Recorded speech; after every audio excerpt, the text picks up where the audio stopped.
what happened with the Coldest City, which became Atomic Blonde, was I'd already been working in comics and graphic novels at that point for a decade. But I'd also begun working in video games, and I had just come off the back of a couple of really intense periods of video game work, which were great, and I thoroughly enjoyed them. I love working in games, but it is very intense. And of course, the thing about working in games is that you're a very small cog in a very big machine, and you don't own any of it. You don't have that much creative control. And so, coming off the back of a couple of assignments like that, I thought, I want to write something for myself. I want to write something to hell with the market. I just want to write something that I really want to write. And I've always loved spy fiction. I've always been a big fan of the sort of John le Carre side of spy fiction. And nobody at that time had and really since, nobody had done a spy graphic novel in that kind of vein. There have been espionage comic books and graphic novels and what have you, but most of them are more on the action side of things, more on the sort of James Bond end of things. Nobody had really done what I think of as the sort of classic Cold War, grey men in trench coats standing on a bridge in the dark in Berlin, kind of as a graphic novel. So I thought, well, I'll do that because I really like those stories. I've never actually written a story like that, and it'll be fun, I think. So I did, and yeah, found Sam. Well, I say found Sam. I already knew Sam Hart. So Sam is a Brit who, at the time, had been living in Brazil for many, many, many years. Like since he was a child, he's actually moved back to the UK now, but for many years he lived in Brazil.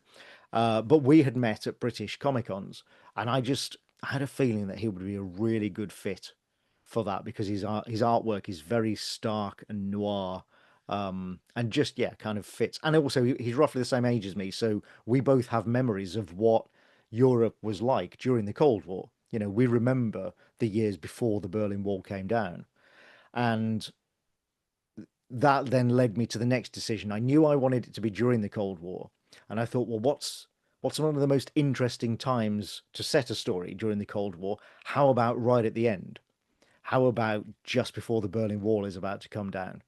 And then I was like, well, that means it's got to be in Berlin, which was one of the most interesting places during the Cold War anyway, obviously full of spies. Yeah, and then, the weeks leading up to the fall of the wall, because everybody knew something was going to happen, but it was still a surprise when the wall actually came down. I thought, well, that's got to be an exciting time to be a spy. In the sense of the old Chinese proverb, may you live in interesting times. That's got to be a sort of interesting stroke exciting time to be a spy in Berlin is right at that time. So that all came to me first, and then the character of Lorraine stepped in because at that point, originally I was just thinking that the main character would be a man, and then something struck me, and I thought, well, hang on, what if it was a woman? Because we're still in the 80s. Women are still, at that time, very much underestimated, even though there are plenty of female spies. Um, and the spying world during the Cold War was very much a man's game. So wouldn't it be even more interesting to send a woman alone into this world dominated by men and for her to basically win? To sort of to come out of it having got one over on all of the men and pulled the wool over their eyes and sort of, outwitted them. I just thought that would be very interesting. And so, yeah, then I built the character of Lorraine and then I came up with the specific story. So that's why I say it's kind of half and half. I came up with the setting and time first, but then I come up with Lorraine before I actually had a plot. What happened was that the after I wrote the script, at the time, the publisher, Oni Press, had a deal with a standing deal with a Hollywood production company to represent their graphic novels. And so I wrote the script. The script was, while Sam was drawing it, the script was passed on to the producers, and the producers, it's because I write fairly sort of lean scripts, the producers read it and they were like, well, this is practically a screenplay. This, even though it's a comic script, it kind of reads like a screenplay. So they just took that out around town, and people were reading the script before. I think Sam had done some character designs, design illustrations that they had, but he hadn't drawn the actual graphic novel at that point. And there was a great deal of interest around town. And then, as obviously as people know, Charlize Theron's production company eventually optioned it as a vehicle for Charlize to star in. At that point, that was literally 2 months before the book was published, was when the option was finalized. And then we began the process of finding a screenwriter, getting a draft of the screenplay. So I was a co-producer. So I got to see and give notes on the screenplay. I spent some time on set in Budapest. I did all the red carpet, the glamorous stuff.